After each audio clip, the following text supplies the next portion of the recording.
입니다. 하나님 말씀은 사도행전 20장 17절에서 26절까지 하겠습니다.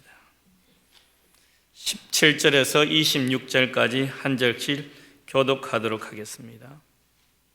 제가 가진 성경은 신약성경 223쪽입니다.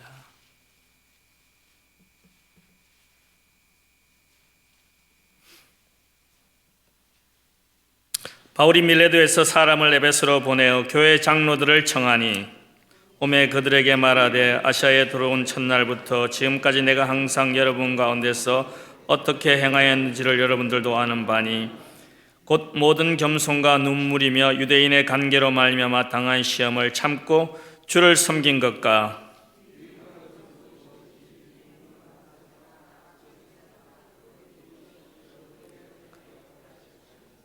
유대인과 헬라인에게 하나님께 대한 회개와 우리 주 예수 그리스도께 대한 믿음을 정언한 것이라. 보라, 이제 나는 성령에 매여 예루살렘으로 가는데 거기서 무슨 일을 당할지는 알지 못하노라. 오직 성령이 각 성에서 내게 정언하여 결박과 환난이 나를 기다린다 하시나 내가 달려갈 길과 주 예수께 받은 사명 곧 하나님의 은혜의 복음을 정언한 일을 마치려 하면은 나의 생명조차 조금도 귀한 것으로 여기지 아니하노라. 보라, 내가 여러분 중에 왕래하며 하나님의 나라를 전파하였으나 이제는 여러분이 다 내 얼굴을 다시 보지 못할 줄 아노라. 그러므로 오늘 여러분에게 정언하거니와 모든 사람의 피에 대하여 내가 깨끗하니. 아멘. 저는 오늘 읽은 본문의 말씀을 가지고 2020년 하나님께서 나에게 주신 사명이 무엇인지 한번 같이 은혜를 나누고자 합니다. 제가 목사 안수를 받은 후 얼마 되지 않아서 아이들과 같이 식사를 하면서 이런 말을 하였습니다. 너희들이 누가 혹시 아버지가 무슨 일을 하니 물으면 제가 목사라고 이야기하라고 아이들에게 그렇게 말하였습니다. 그랬더니 저희 아이들 대답이 No, 아니라고 대답이 왔습니다. 제가 예상하고 있었습니다. 그랬더니 아이들이 왜 아니냐고 제가 그래서 다시 물었습니다. 아빠가 혼다 딜러에서 일하면서 우리가 같이 먹고 살고 생활하니까 아빠의 지금 목사가 아니라는 것입니다. 그래서 제가 아이들에게 다시 설명을 했습니다. 혼다에서 일해서 우리 가족들이 먹고 살고 생활하는 건 맞지만은 그것은 아빠가 이 목회 사역을 하는 어떤 경제적인 어떤 수단에 불과할 뿐이라고 그렇게 설명을 했습니다. 요즘 아이들은 잘 이해가 못하는 그런 이야기죠. 그것이 아빠의 삶의 목적이 아니라 아빠의 삶의 목적은 목사로서 하나님의 일을 하는 건데 경제적으로 부족하니까 그것들을 서포트하기 위해서 아빠가 일을 한다. 그렇게 설명을 하였습니다. 독일의 사회심리학자 에릭 프롬은 그 소유냐 존재냐 그 저서를 통하여 우리 인간들의 두 가지 인간상을 말하고 있습니다. 소유적인 삶과 그 존재적인 삶을 이야기하고 있죠. 그 소유적인 삶은 더 많은 것을 가지려고 노력한 그러한 삶을 말하고 반면에 그 존재적인 삶의 양식은 나의 삶의 의미와 존재의 목적에 대해서 고민하는 삶을 말하고 있습니다. 내가 누구인가? 내가 어디로 와서 어디로 가고 있는가? 내 삶의 목적은 무엇인가? 내가 어떻게 사는 것이 바른 삶인가를 생각하는 것이 바로 이 존재적인 삶을 사는 사람들입니다. 저는 이 저녁에 여러분들이 다 한번 나는 무엇을 위해 살고 있는가 생각하는 그러한 시간들이 되기를 바랍니다. 어쩌면 우리는 새해를 맞이해서 여러분 각자가 결심한 것들이 있을 것입니다. 어떤 분들은 참 이민 가운데 그래 내가 믿을 것은 우리 가족들밖에 없다. 가족을 위해서 올해도 열심히 살아야 되겠다 결심한 분도 계실 것입니다. 어떤 분들은 돈을 좀 더 벌어봐야 되겠다는 그 돈 때문에 살려고 결심을 하였을 것입니다. 어떤 분들은 젊은 우리 친구들은 자신의 꿈을 성취하기 위한 그런 결심을 하였을 것입니다. 어떤 분들은 첼트는 교회를 위해 살아야 되겠다 그런 결심을 하신 분 계십니까? 했을 것입니다. 어떤 분들은 정말로 그리스도인으로서 나에게 하나님께서 주어진 그 사명을 위해서 내가 살아야 되겠다 그렇게 결심한 분도 있을 것입니다. 저는 오늘 말씀을 통해서 올해 한 해 하나님께서 우리 자신에게 주어진 사명이 무엇인지 되돌아보는 그러한 시간이 되기를 원합니다. 우리 모두는 우리의 의지대로 이 땅에 태어나지 않았습니다. 여러분의 의지대로 태어난 분 이 자리에 계십니까? 아무도 없을 것입니다. 어떤 분들은 그 부모님의 희망 때문에 태어난 분도 있을 수 있습니다. 그렇지만 부모님의 희망대로 다 태어나지 않았습니다. 우리 처가댁을 보니까요. 하나님은 생명과 함께 우리 각자에게 그 사명을 주시고 우리가 이 땅에 태어나게 하셨습니다. 이 세상에 약 50만 종류의 식물이 존재한다고 합니다. 그리고 한 20만 정도의 동물이 살고 있는데 사명이 없는, 그 목적이 없는 그러한 동식물은 하나도 없다는 말씀인 것입니다. 세상에 존재하는 모든 생명이 있는 것은 다 그 나름대로의 존재의 의미가 있고 그 삶의 목적이 있다는 것이며 즉 따라서 사명이 있다는 그런 말씀인 것이에요. 이건 제 말씀이 아닙니다. 우리 잠언서 16장 4절을 우리 다 같이 한번 찾아서 읽어보겠습니다. 구약성경 잠언 16장 4절.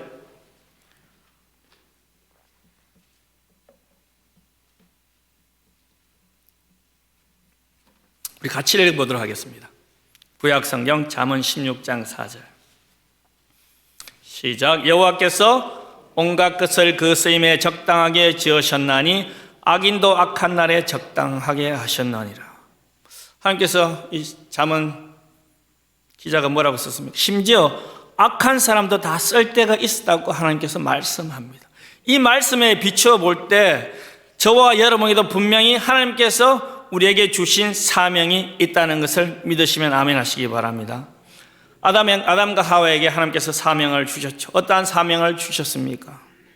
생육하고 번성하고 땅에 충만하라. 그리고 땅을 정복하고 다스리라는 그러한 사명을 주셨지만 안타깝게도 아담과 하와는 그 사명을 감당하기 전에 어떻게 했습니까? 타락하고 말았습니다. 노아에게는 어떠한 사명을 주셨습니까? 배를 만들어서, 방주를 만들어서 생명을 이어가라는 그러한 사명을 주셨죠. 아브라함에게는 무슨 사명을 주셨나요? 복의 근원이 되라는 그러한 사명을 주셨습니다. 이스라엘 백성들에게는 세상의 여러 나라 가운데 제사장의 나라가 되라는 그러한 사명을 주셨습니다.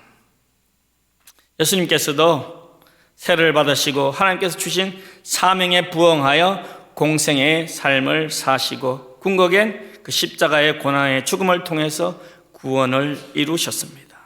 오늘 본문에서 사도 바울은 자기의 사명을 깨달은 그날부터 그 사명을 위해서라면 자기의 생명을 귀하게 여기지 않고 온갖 위험을 무릅쓰고 달려갈 길을 달려가면서 선한 싸움을 끝까지 싸웠다고 그렇게 고백합니다. 바울에게 있어서 사명이란 그 자신의 생명을 바쳐서 복음을 전하는 것이 바로 사명이었습니다.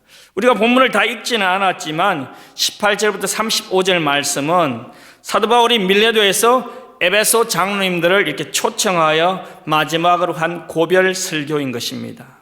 사도행전 14장 23절에 보면 바울이 1차 제인도 여행 때부터 전도를 하고 교회를 세우고 그 교회 장로님들을 택하여 금식하며 저희를 믿음으로 부탁하는 그런 모습들을 우리가 볼 수 있습니다. 바울은 이제 1차, 2차, 3차 전도 여행을 다 마친 후 특별히 2차 전도 여행 때 그 에베소 교회가 세워졌죠. 그죠? 그 에베소 교회의 장로님들을 밀레도에서 초청하여 마지막 고별 설교를 하고 있는 것이 오늘 우리가 읽은 본문의 말씀인 것입니다.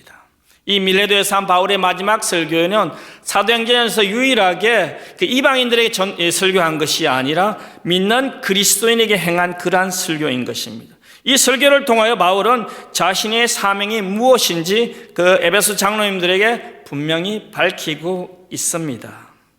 오늘 본문에 나타난 사도 바울의 사명은 무엇입니까?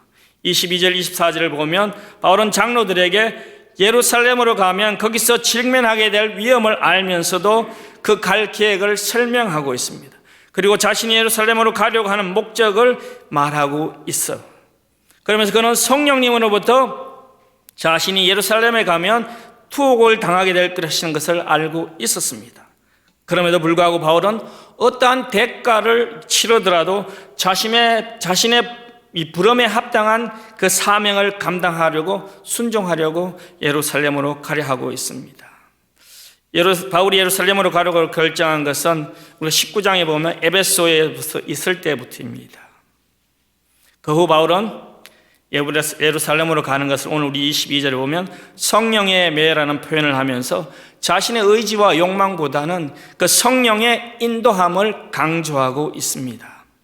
바울이 성령에 이끌려 사명감을 가지고 예루살렘으로 가고 있었던 이유는 자신의 유익과 안위가 아니라 열방을 향한 자신에게 주어진 임무를 완수하고 은혜의 복음을 전거하는 그러한 일이었습니다. 그래서 우리가 23절, 24절 다시 한번 읽어보겠습니다.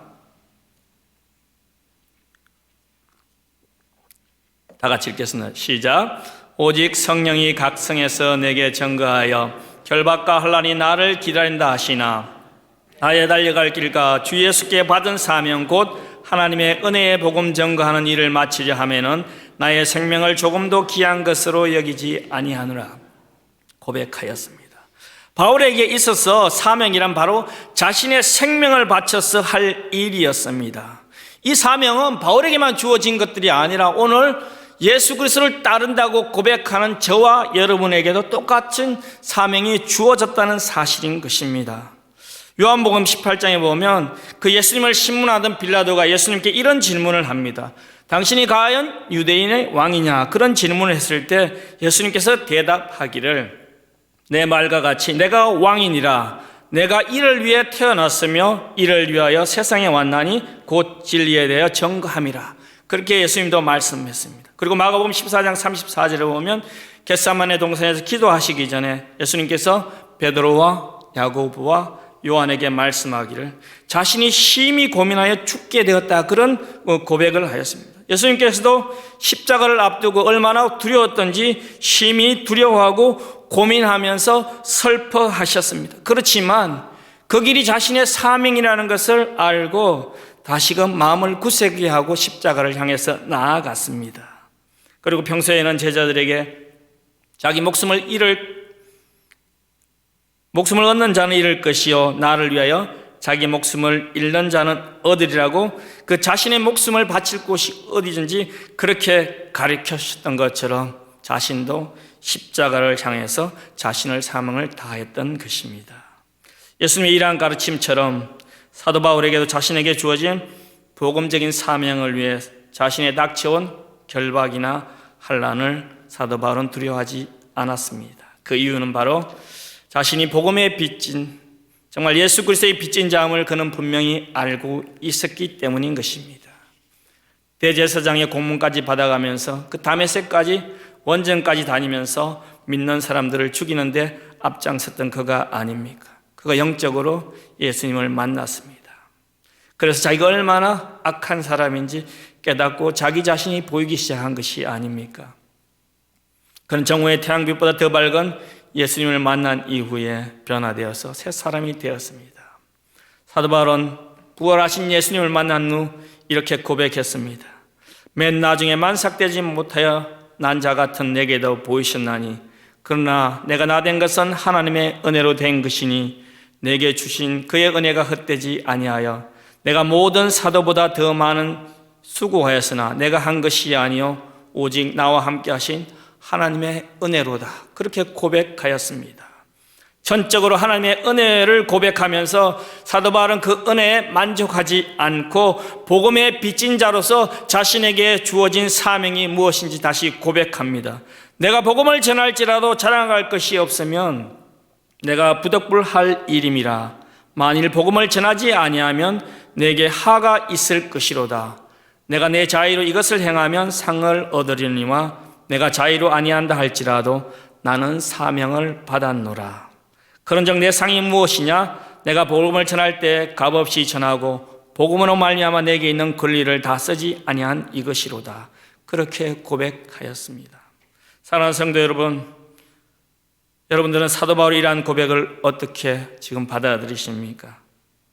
나와 상관없는 그저 위대한 사도들에게나 있을 법한 그러한 고백으로 받아들입니까? 만약 우리 가운데 이 사도 바울 같은 이러한 고백이 없다면 정말로 아직까지도 예수 그리스도가 구주로 오셨다는 것들을 부정하는 유대인들의 삶들과 우리는 별반 다를 바가 없다고 저는 주장하고 싶습니다. 우리가 출애굽기 15장 5절 6절을 한번 찾아서 읽어보도록 하겠습니다. 출애굽기 구약성경 출애굽기 15장 5절 6절입니다.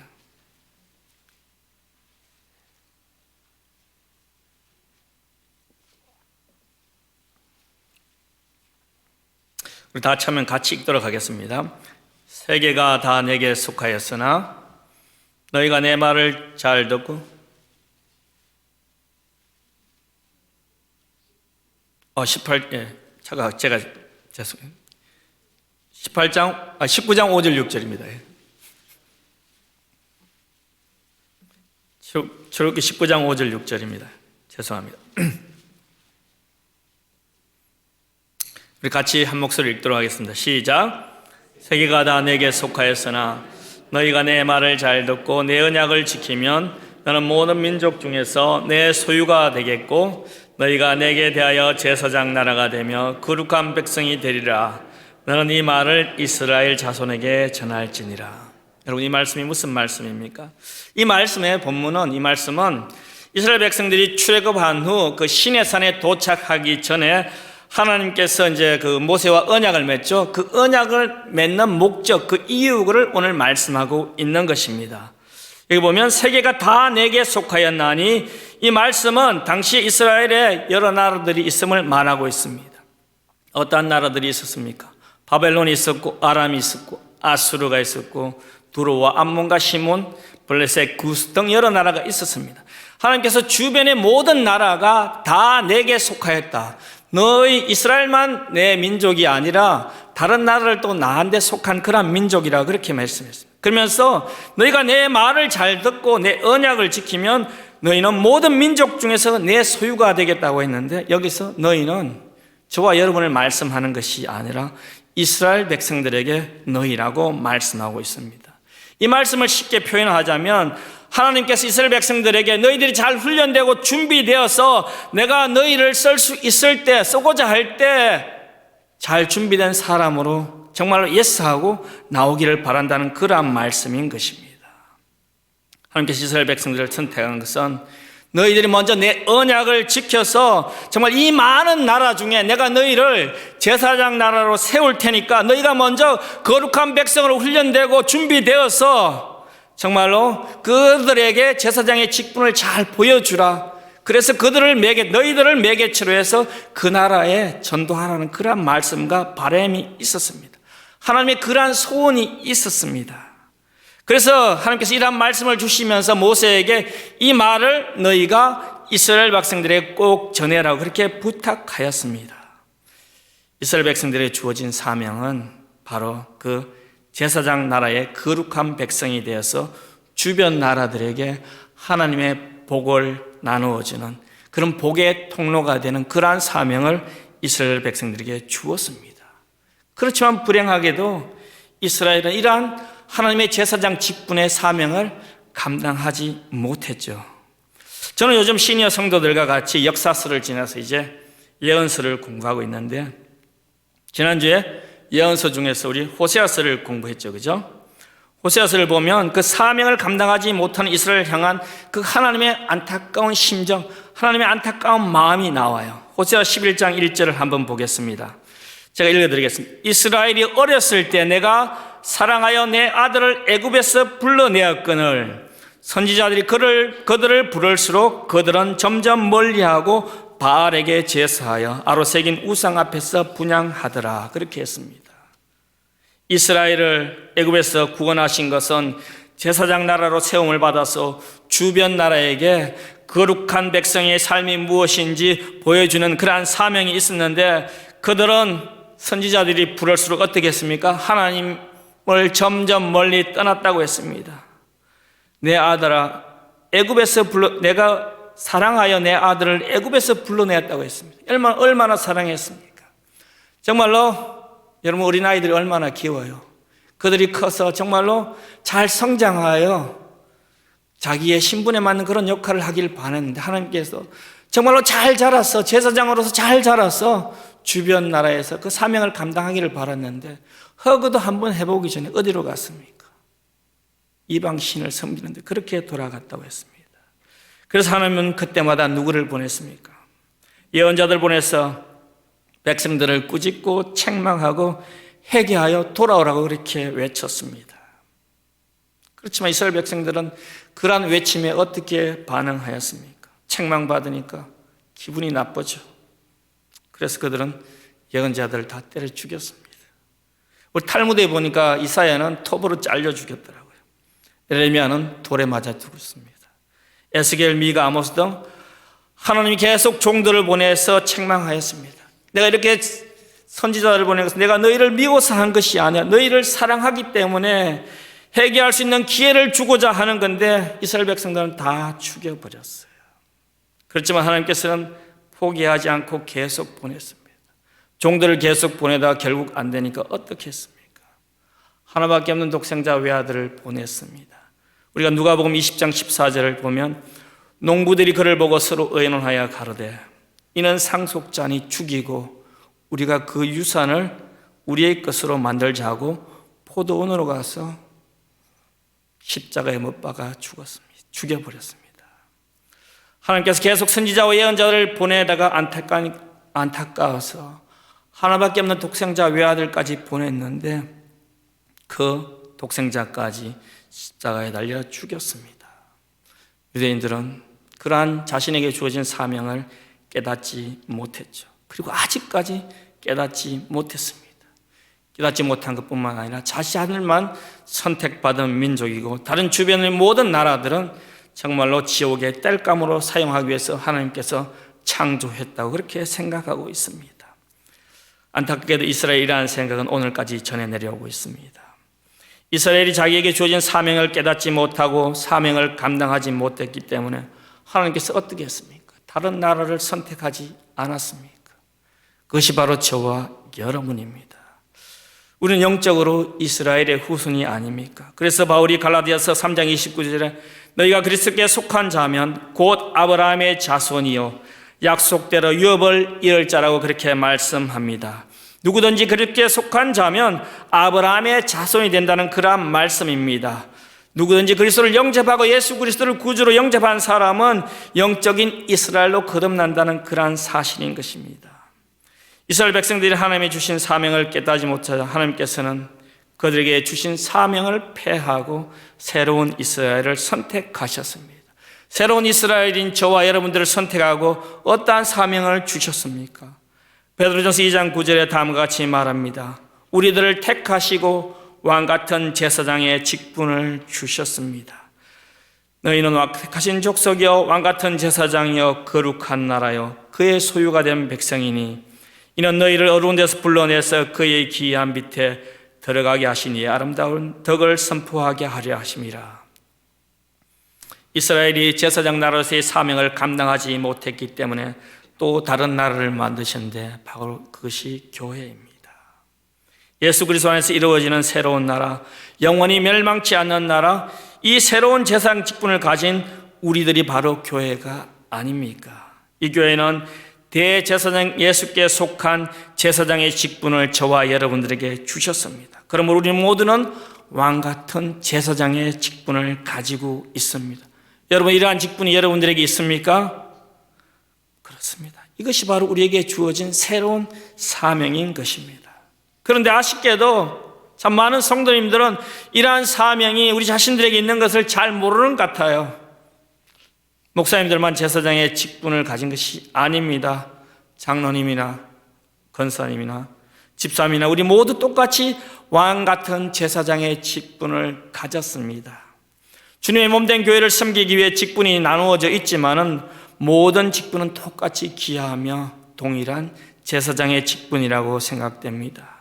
그런데 우리 성도님들은 너무나 쉽게 그 자신의 주어진 제사장의 직분, 그 거룩함을 포기합니다.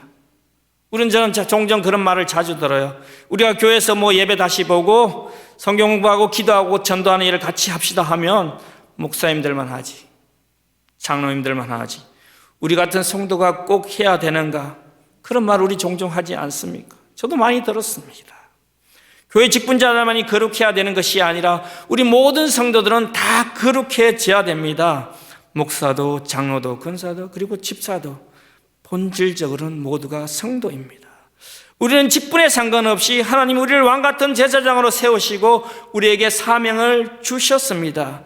이러한 사명을 받은 우리는 하나님의 영광을 위해서 이 땅에서 사명을 완성해야 될 책임과 의무가 있다는 사실입니다. 우리 요한복음 17장 4절을 한번 찾아보시기 바랍니다. 요한복음 17장 4절요.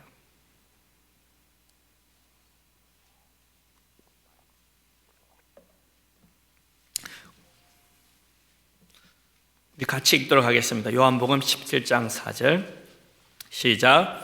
아버지께서 내게 하라고 주신 일을 내가 이루어 아버지를 이 세상에 영화롭게 하였사오니. 이 말씀이 뭡니까? 우리에게 주어진 사명을 잘 감당할 때 우리가 하나님 아버지를 영화롭게 할 수 있다는 것입니다. 우리 모두는 하나님 아버지를 영화롭게 사는 그러한 삶을 살기를 원합니다. 그렇다면 사도 바울이 말한 것처럼 주 예수께 받은 사명 곧 하나님의 은혜의 복음을 증언하는 일에 우리의 인생을 걸어야 할 것입니다. 그리고 주님의 가르침에 따라서 우리가 거룩함을 쫓는 그러한 삶을 살아야 됩니다. 24절에 보면 이 일을 마치려 한다는 말씀은 곧 그 사명을 완성한다는 의미를 가지고 있습니다. 이 사명을 완성하기 위해서 저와 여러분들을 구원에 이르게 하시고 믿음의 길을 끝까지 경주해서 마치기를 하나님은 원하고 계십니다. 우리가 자신에게 주어진 사명을 위해 죽음까지도 두려워하지 않는 그러한 사도 바울의 귀한 헌신과 희생을 통해서 우리는 복음을 전달받지 않았습니까? 그러한 복음을 전달받은 우리는 오늘 어떠한 모습으로 살아가고 있습니까? 사도 바울처럼 자신의 생명을 위해 사명을 위해서 목숨을 내어놓을 각오로 살아가고 있습니까? 아니면 이미 받은 구원에 안주하면서 축복만을 추구하는 그러한 삶을 살고 있습니까? 저는 우리 모두가 사도 바울처럼 우리에게 주어진 사명을 위해서 생명을 아끼지 않는 그러한 사람들이 되기를 바랍니다.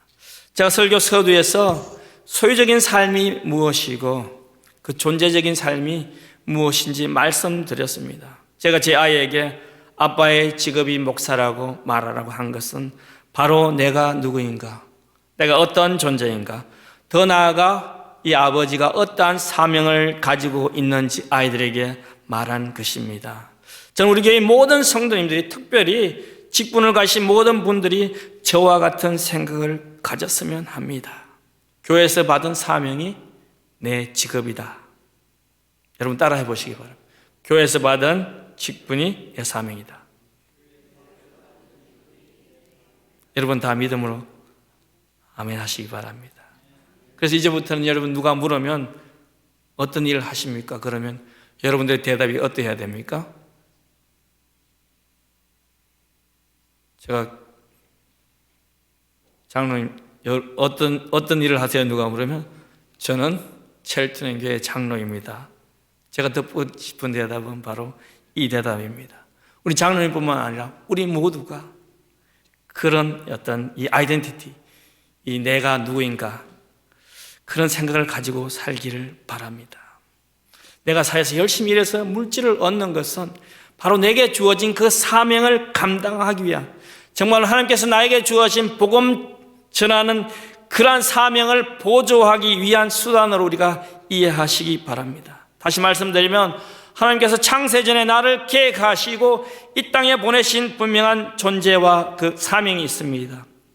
내 삶의 존재 이유가 있다는 말씀입니다.